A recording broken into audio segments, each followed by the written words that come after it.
Hello everyone, welcome to my channel. I hope आप सब अच्छे होंगे। हम आज के क्लास में डिस्कस करेंगे स्ट्रक्चर ऑफ एटम। किसके बारे में डिस्कस करेंगे? स्ट्रक्चर ऑफ एटम के बारे में। ये हमारा पार्ट 2 है। हमने प्रीवियस क्लास में डिस्कस किया था पार्ट 1। हमने कुछ साइंटिस्ट के बारे में पढ़ा था, जैसे जे थॉमसन एंड रदरफोर्ड के बारे में डिस्कस किया था। हम आज की क्लास में डिस्कस करेंगे बोर मॉडल। इनका कंप्लीट नेम क्या था? Niels Bohr. इन्होंने अपने ही मॉडल में क्या बताया था कि जो हमारे प्रीवियस साइंटिस्ट हमने पढ़े थे रदरफोर्ड के मॉडल को के ऊपर इन्होंने ऑब्जेक्शन रेज की। इन्होंने क्या कर दिया? उनकी थ्योरी को फेल कर दिया। जो रदरफोर्ड थे उन्होंने बताया था कि इलेक्ट्रॉन्स जो है एनर्जी रेडिएट नहीं कर रहे हैं। उनके मतलब एनर्जी एकदम जैसे ही वो रिवॉल्व कर रहे हैं, रिवॉल्व करने के बाद वो न्यूक्लियस पे फॉल हो जाते हैं और उनकी एनर्जी उनमें नहीं रहती, fall down into the nucleus. But bore model ने क्या कहा? नहीं, ऐसा नहीं होता। इलेक्ट्रॉन्स जो है एनर्जी को एब्जॉर्ब करते हैं और एमिट भी करते हैं। ये सब किसने डिस्कस किया? बोर मॉडल ने बताया हमें। उन्होंने अपने मॉडल में अपना एक एटॉमिक पूरा स्ट्रक्चर दिया। उसमें उन्होंने बताया कि इलेक्ट्रॉन्स कैसे रिवॉल्व कर रहे हैं, कैसे जो एनर्जी है वो रेडिएट कर रहे हैं या फिर वो एब्जॉर्ब कर रहे हैं उस एनर्जी को। आइए अब हम डिस्कस करते हैं बोर मॉडल को। बोर मॉडल ने अपने कुछ पोस्टुलेट्स दिए। फर्स्ट पोस्टुलेट्स में उन्होंने क्या बताया कि electron revolve around the nucleus in a fixed circular path. इन्होंने क्या बताया? जो इलेक्ट्रॉन्स हैं वो रिवॉल्व कर रहे हैं। कहाँ पे रिवॉल्व कर रहे हैं? एक फिक्स्ड सर्कुलर पाथ पे। फिक्स जो पाथ है वो कैसा है? फिक्स्ड है। जो फिक्स्ड सर्कुलर पाथ है उसी को उन्होंने क्या बोला? ऑर्बिट्स। बोर मॉडल ने किसके बारे में डिस्कस किया अपने मॉडल में? ऑर्बिट्स और शेल के बारे में। मैं आपको ये डायग्राम के थ्रू एक्सप्लेन करती हूँ। जो बोर मॉडल थे इन्होंने अपने स्ट्रक्चर में क्या बताया कि सेंटर में क्या है? न्यूक्लियस। ये आपका एक एटम है और इन्होंने अपने बहुत सारी शेल्स के बारे में भी जिक्र किया है। हम उनके बारे में भी पढ़ेंगे वन बाय वन। ये आपका बीच में क्या है? सेंटर में न्यूक्लियस। ये एटम है आपका। और ये जो जितने भी आपको दिख रहे हैं राउंड सर्कल्स, ये क्या है? आपकी शेल है।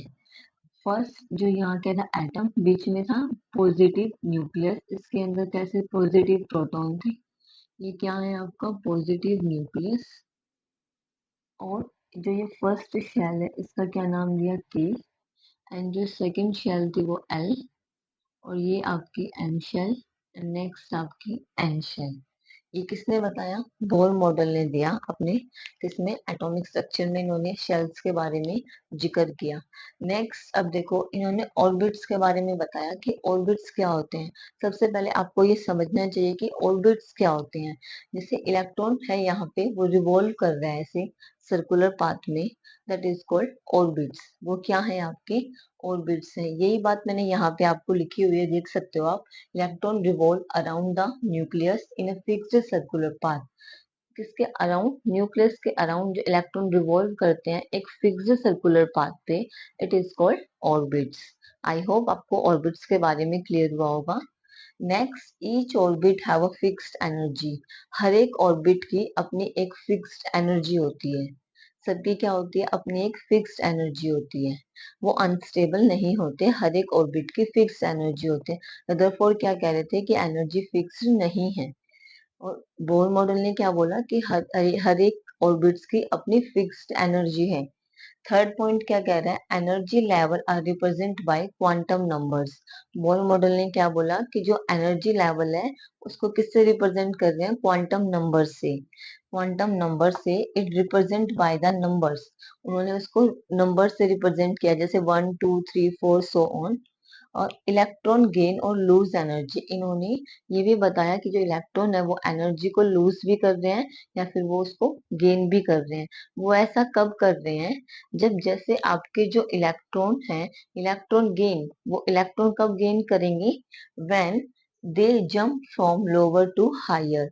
जैसे ही, जैसे आपका यहाँ पे इलेक्ट्रॉन है, वो जैसे ही यहाँ से इस वाली स्टेज पे आएगा, लोअर से हायर की तरफ, तो वो एनर्जी को क्या करेगा, गेन करेगा। अगर वो हायर से लोअर की तरफ जा रहा है तो वहां पे एनर्जी उसकी लूज हो रही है। तो ये सब किसने बताया, बोर मॉडल ने। एनर्जी के ऊपर भी डिस्कस किया है उन्होंने कि इलेक्ट्रॉन्स की जो एनर्जी है डिपेंड कर रही है कि वो लोअर से हायर में जा रहे हैं तो एनर्जी बढ़ती जाएगी, अगर वो हायर से लोअर जंप कर रहे हैं तो एनर्जी उनकी कम है वहां पे। आई होप आपको ये क्लियर हुआ होगा। नेक्स्ट जो हमारे जो बोर मॉडल थे, इन्होंने एटॉमिक स्ट्रक्चर जो है कंप्लीट स्ट्रक्चर के बारे में डिस्कस किया, शेल्स भी बताई। इन्होंने एक अपना फॉर्मूला भी दिया 2n² के नाम से। क्या फॉर्मूला दिया इन्होंने, 2n²। यहाँ पे n क्या है, n is the number of orbits.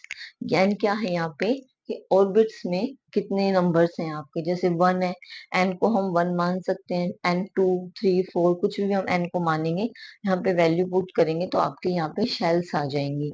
I hope आपको ये क्लियर हुआ होगा। मैं एक बार फिर से बोर मॉडल को डिस्कस कर देती हूँ कि बोर मॉडल ने अपने पोस्टुलेट्स दिए इलेक्ट्रॉन्स के बारे में। उन्होंने बताया कि इलेक्ट्रॉन्स जो है रिवॉल्व कर रहे हैं अराउंड द सर्कुलर ऑर्बिट। किस में रिवॉल्व कर रहे हैं, सर्कुलर ऑर्बिट में।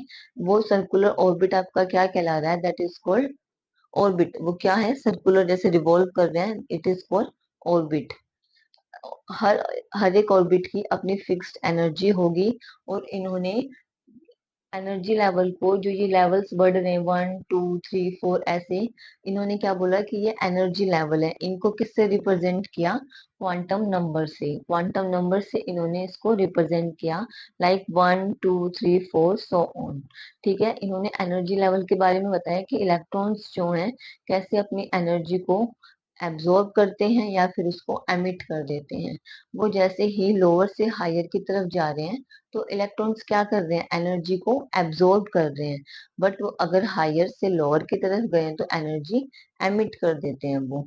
आई होप आपको ये क्लियर हुआ होगा। ये फॉर्मूला भी आपको याद रखना है, ये हम आगे डिस्कस करेंगे वैलेंसी इलेक्ट्रॉनिक कॉन्फ़िगरेशंस, तो उन सब में आपका ये काम आएगा, ये फॉर्मूला 2n²। नेक्स्ट अब हम डिस्कस करते हैं एटॉमिक नंबर्स के बारे में कि एटॉमिक नंबर्स क्या होते हैं। एटॉमिक करते हैं कि एटॉमिक नंबर्स क्या होते हैं। Atomic numbers, it is the total number of proton present in a nucleus. क्या होते हैं, total number of proton present in a nucleus, जितने भी टोटल ऑफ नंबर प्रोटॉन किसमें प्रेजेंट होते हैं, हमारे न्यूक्लियस के अंदर। It is always equal to the number of electron. ये किस नंबर ऑफ प्रोटॉन किसके इक्वल होंगे, हमेशा नंबर ऑफ इलेक्ट्रॉन्स के। आई होप आपको ये बात क्लियर हुई होगी कि एटॉमिक नंबर क्या होते हैं। It is the number of proton in a present of nucleus, किसमें प्रेजेंट होते हैं, न्यूक्लियस के अंदर total number of proton. It is always equal to the number of electron, किसके इक्वल होते हैं, नंबर ऑफ इलेक्ट्रॉन के। अगर मैं आपको एग्जांपल डिस्कस करूं, जैसे सोडियम, सोडियम का एटॉमिक नंबर जो होता है आपका 11 होता है। कितना होता है, 11। एटॉमिक नंबर 11 होता है। तो एटॉमिक नंबर 11 है तो उसके अंदर प्रोटॉन भी 11 ही होंगे और इलेक्ट्रॉन्स भी कितने होंगे, 11। आई होप आपको ये बात क्लियर हुई होगी कि जितने नंबर हो सोडियम में एटॉमिक नंबर 11 है तो उसके अंदर प्रोटॉन भी कितने हैं, 11 ही प्रोटॉन है और 11 ही इलेक्ट्रॉन है, सेम होंगे आपके। अगर मैं मास नंबर की बात करूं, it is represent by the A. Mass number को आप किससे रिप्रेजेंट करोगे, ए से। number of proton plus number of neutron. It is the sum of total number of proton and total number of neutron. It is called mass number. अब जो आपका neutron होता है ये क्या होता है, ये जो सब एटॉमिक पार्टिकल्स हमने पढ़े थे, इलेक्ट्रॉन प्रोटॉन और न्यूट्रॉन, उनमें से आपका एक पार्ट है न्यूट्रॉन, जिसको किसने डिस्कवर किया था, जे चैडविक, एक साइंटिस्ट थे जिन्होंने न्यूट्रॉन की डिस्कवरी की थी। इन्होंने क्या बताया था कि जो इसके अंदर चार्ज होता है वो नेग्लिजिबल होता है, बट इसके अंदर मास होता है। एक ऐसा सब एटॉमिक पार्टिकल है इलेक्ट्रॉन, जिसके अंदर मास नेग्लिजिबल होता है, मास नहीं होता उसमें इतना। बट अगर प्रोटॉन और न्यूट्रॉन है उसके अंदर मास होता है। आई होप आपको ये क्लियर हुआ होगा कि मास नंबर क्या होते हैं। It is the sum of total number of proton plus sum of total number of neutron.